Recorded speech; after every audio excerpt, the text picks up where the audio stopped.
ఇప్పుడు రంకు నేర్చినమ్మ బొంకు నేర్వదా అని ఒక సామెత ఉందండి.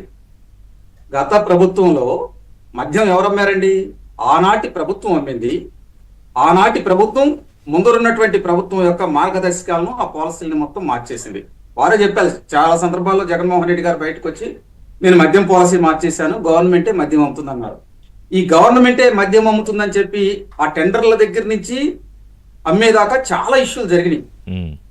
వాస్తవంగా గవర్నమెంటే టెండర్లు తీసుకొచ్చింది, కానీ పేరుకే గవర్నమెంట్ అండి. ఇక్కడ ఇది మొత్తం జరిగింది రాజ్ కసిరెడ్డి అనేటువంటి ఆ వ్యక్తి యొక్క వెనకున్నటువంటి ముఠా ద్వారా జరిపారు. అతను వాస్తవానికి ఐటీ సలహాదారుడు, అతనికి సంబంధం లేనటువంటి విషయం. కానీ అతన్ని ఎందుకు పెట్టుకున్నారు? ఇతను తెలివిగా మేనేజ్ చేయగలడు, సిస్టంలో ఉన్నటువంటి లూప్ హోల్స్ ఇతనికి తెలుసు. కాబట్టి ఈ దందా మొత్తం హైదరాబాద్ కేంద్రంగా జరిగింది. ఇది అసలు గవర్నమెంటే మద్యం అమ్ముతుంది కాబట్టి అక్కడికి వచ్చినటువంటి పోలీస్ వారు కావచ్చు, అదేవిధంగా స్పెషల్ పోలీస్ వారు కావచ్చు, వాళ్ళు ఎవరు కూడా అసలు ఆ లారీలను కానీ ఆ మద్యం దుకాణాలని సందర్శించిన దాఖలాలు ఎక్కడ ఇవ్వండి.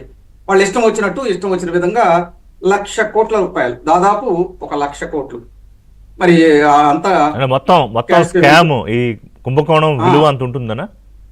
అంటే క్యాష్ పేమెంట్ లో జరిగిందని వాళ్లే చెప్పారు. ఆ రోజు ఉన్నటువంటి గవర్నమెంట్ ఇచ్చింది. అంటే క్యాష్ పేమెంట్ లో అంత జరిగిందని వాళ్ళు ఇచ్చినప్పుడు ఇంకా ఎంత దీంట్లో దందా నడుస్తుంటుందండి. కాబట్టి మేము చాలా సందర్భాలు చెప్పాం, ఏమండి ఈ మద్యం విషయంలో వాళ్ళు అమ్మకాల్లోనే కాదండి, ఆ తయారీ దగ్గర నుంచి ఆ కమిషన్ల దగ్గర నుంచి రవాణా దాకా అక్కడ పెట్టుకున్నటువంటి ఉద్యోగస్తుల దాకా అందరూ దీంట్లో ఇష్యూస్ ఉండయండి అని చెప్పి ఒక్కొక్క అంశం బయటకు వచ్చిస్తాను.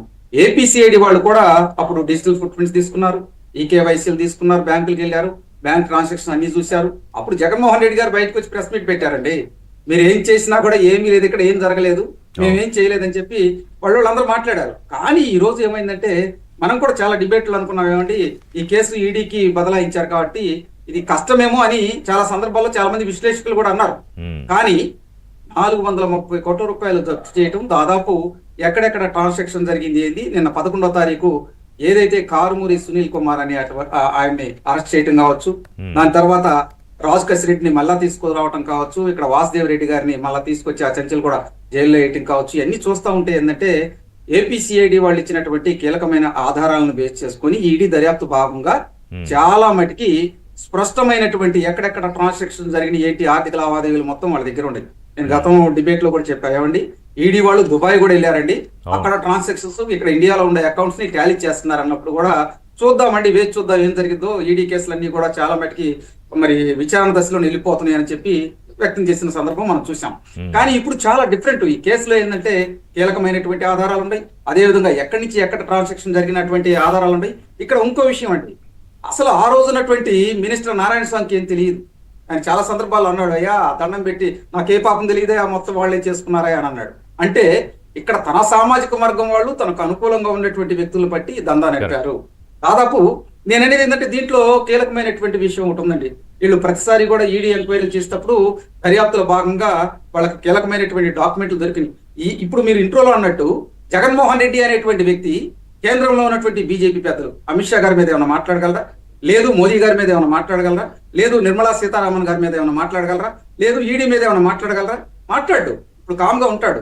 కానీ ఈ రాష్ట్రంలో జరుగుతున్నటువంటి విధానపరమైనటువంటి అంశాలు చూడండి. ఏదైనా ఒక ఇష్యూ వచ్చిందంటే మరి ఇప్పుడున్నటువంటి కూటమి ప్రభుత్వం మీద బురదలే కార్యక్రమాలు. ఇందాక చెప్పారు పెద్దలు, ఆ డిఎస్సి ఇష్యూలో కూడా ఉన్నది లేనిది ఉన్నట్టు తీసుకొచ్చారు. దాని మీద ఒక కంప్లైంట్ కూడా రేజ్ కాల. పైపెచ్చు అధికారులు వచ్చి వివరణ ఇస్తూ ఉన్నారు. దీనితో పాటు మీరు చూడొచ్చు, ఇక్కడ ఏంటంటే చెట్టు ఎప్పుడు కూడా కాయలు కాసే చెట్టుకే రాళ్ళ దెబ్బలు తగులుతాయి అని ఒక సామెత ఉందండి. మేము ఉద్యోగ అవకాశాలు కల్పిస్తున్నాం, ఉపాధి అవకాశాలు కల్పిస్తున్నాం, ఇన్వెస్ట్మెంట్ చేయడానికి ఆంధ్రప్రదేశ్ అనుకూలంగా ఉండేదని మేము తీసుకొస్తుంటే గతంలో కూడా జగన్మోహన్ రెడ్డి మెయిల్ పెట్టాడు, ఎక్కడికి మీరు ఎవరైనా ఇన్వెస్ట్మెంట్ చేసానికి వస్తే మీ అంత తెలుస్తారని. అంటే అతను నైజం, అది అతను పాము లాంటి వ్యక్తి అండి. కాబట్టి మేమేమంటామంటే ఈ కేసులో కీలకమైనటువంటి ఆధారాలు వస్తున్నాయి, అదేవిధంగా కీలకమైన డాక్యుమెంట్లు స్వాధీనం చేసుకున్నారు. దీంట్లో ఎవరెవరు ఉన్నారనేది ఒక స్పష్టమైనటువంటి అవగాహన ఈడీ వాళ్ళకు వచ్చింది. దీంతో పాటు ఏపీసీఐడి కొన్ని కీలకమైన డాక్యుమెంట్లు వాళ్ళకి ఇచ్చారు. ఈ కేసులో ఇంకో క్వశ్చన్ ఏంటంటే ఈడీ దర్యాప్తు జరిగేటప్పుడు కారుమూరి నాగేశ్వరరావు అనేటువంటి వ్యక్తి వాళ్ళ కొడుకు 28 కోట్ల రూపాయల ట్రాన్సాక్షన్ జరిగింది, వాళ్ళ కోడల ఖాతాలో 9,30,00,000 రూపాయలు ట్రాన్సాక్షన్ జరిగినట్టు ఆధారాలు లభించి ఆయన ఆఫీసు అద్దెకు కూడా దీని నుంచే చెల్లించాడు. దీనితో పాటు ఆ కార్లు కొన్నటువంటి ఈఎంఐలు కూడా ట్రాన్సాక్షన్ దీని నుంచే జరిగింది. ఇంకా కీలకమైన ఆధారాలు ఇక్కడ ఎన్ని ఉన్నాయో చూడండి. దీనితో పాటు ఇంకా ప్రధానంగా ఇక్కడ చెప్పుకోవాల్సింది ఏంటంటే ఉమ్, సిగ్మా అనేటువంటి ఒక ఫేక్ ట్రాన్స్పోర్ట్ కంపెనీని తీసుకొచ్చి దాని నుంచి మరి వేరే దానికి బదలాయింపు చేసి దాని నుంచి ప్రసాద్ ట్రాన్స్పోర్ట్ కి తీసుకొచ్చి అంటే అందులో అసలు ఉత్తరాంధ్ర దగ్గర వీళ్ళు నుంచి మాస్టర్ బ్రెయిన్స్ కదా ఈ కంపెనీల వ్యవహారంలో. అంటే ఇక్కడ ఇంకో అంశం ఉందండి. ఇక్కడ వీళ్ళు మాస్టర్ బ్రెయిన్ ని దీంట్లో పిహెచ్డి చేశారు, పాలనలో కాదు. ప్రజలకు ఏ విధంగా పరిపాలన అందించాలి దాని మీద ఎక్కడ దృష్టి పెట్టాల. ఆ రోజు ఏంటంటే ప్రతిపక్ష పార్టీలో ఉన్నటువంటి నాయకుల్ని అక్రమంగా కేసులు పెట్టాలి, వాళ్ళని బెదరగొట్టాలి, వాళ్ళని ఏదో ఒక విధంగా జైల్లో పెట్టాలి. ఆ వ్యూహంతో కొంతమంది వర్క్ చేశారు. ఇంకో వ్యూహం ఏంటంటే ల్యాండ్ లో కావచ్చు, మైన్స్ లో కావచ్చు, శాండ్ లో కావచ్చు, వీటన్నిటిలో సంపాదించుకోవటం పనిగా పెట్టుకున్నారు. ఈ స్కామ్ లో కోటు బయటపడినప్పుడు ఏంటంటే నాకేం తెలియదు అన్నట్టు జగన్మోహన్ రెడ్డి ప్రెస్ ముందులకు వచ్చి అమాయకుల్లాగా మాట్లాడుతూ ఉంటాడండి. అసలు ఏందన్నా, ఏం జరిగింది, అరే చూద్దాం చేద్దాం అంటే ఏపీసీఐడి వాళ్ళు ఏం చేయలేరు. ఇక్కడ అసలు కీలకమైనటువంటి డాక్యుమెంట్లు దొరికితేనే ఆ విధంగా మాట్లాడుతున్నారంటే వాళ్ళ నాయకుల యొక్క తీరు కూడా మనం చూసాం. మీరు చాలా సందర్భాల్లో వాసుదేవ్ రెడ్డి చేసినటువంటి ఆ విషయాలన్నీ బయటకు వచ్చింది. కాదు, ఇప్పుడు నిన్న జగన్మోహన్ రెడ్డి మాట్లాడుతూ ఆయన రంపచోడవరంలో పార్టీ నాయకులతో ఏదో మీటింగ్ పెట్టుకున్నాడు కదా, చూస్తూ ఉన్నాం 2 ఏళ్ళు గడిచిపోయాయి, ఇంకెంత అన్నా ఇంకో ఏడాది పోతే నేను పాదయాత్రకు బయటకు వస్తాను, ఇంకో ఏడాది పోతే ఎన్నికలు వస్తే మన ప్రభుత్వమే మంచి ప్రభుత్వం వస్తుంది అని మొత్తం హామీలు, ఇప్పుడు కూటమి ప్రభుత్వం చేస్తున్న అరాచకాలు అక్రమాలు అన్నీ అప్పుడు ఎండగడదామని మళ్ళీ ఆయన నిన్న మాట్లాడుతున్నారు. అంటే మీ ఫెయిల్యూర్ అని, అసలు జరగని వాటిని ఏదో మీరు జరిగేనంత కక్షపూరితంగా చేస్తున్నారని, మళ్ళీ మనమే అధికారంలోకి వస్తామని. అంటే రిషి గారు ఇక్కడ ఎట్లా ఉందంటే ఇప్పుడు కూటమి ప్రభుత్వం మీద ఏదో ఒక విధంగా తను మాట్లాడాలి, తన క్యాడర్ ని రక్షించుకోవాలి, తన నాయకులను ప్రొటెక్ట్ చేసుకోవాలి. దానిలో భాగంగానే ఫస్ట్ ఆయన బయటకు వచ్చినప్పుడు రఫా అనే వ్యాఖ్యలు చేశాడు, కొంతమంది యువతను దగ్గరికి తీసుకోవడంలో ప్రయత్నం చేశాడు. దాని తర్వాత తాడేపల్లి ప్యాలెస్ లో ఆయన ఒక మీటింగ్ పెట్టి మీ దగ్గర ఒక ఆయుధం ఉంది, గన్ కంటే బలమైనటువంటి ఆయుధం మీ మొబైల్, చేయండి, ఫేక్ ప్రచారాలు చేయండి, ఫస్ట్ అరెస్ట్ చేస్తే నన్ను అరెస్ట్ చేస్తారన్నారు. తర్వాత వాళ్ళ చాలా మంది నాయకులు కార్యకర్తలను అరెస్ట్ చేశారు.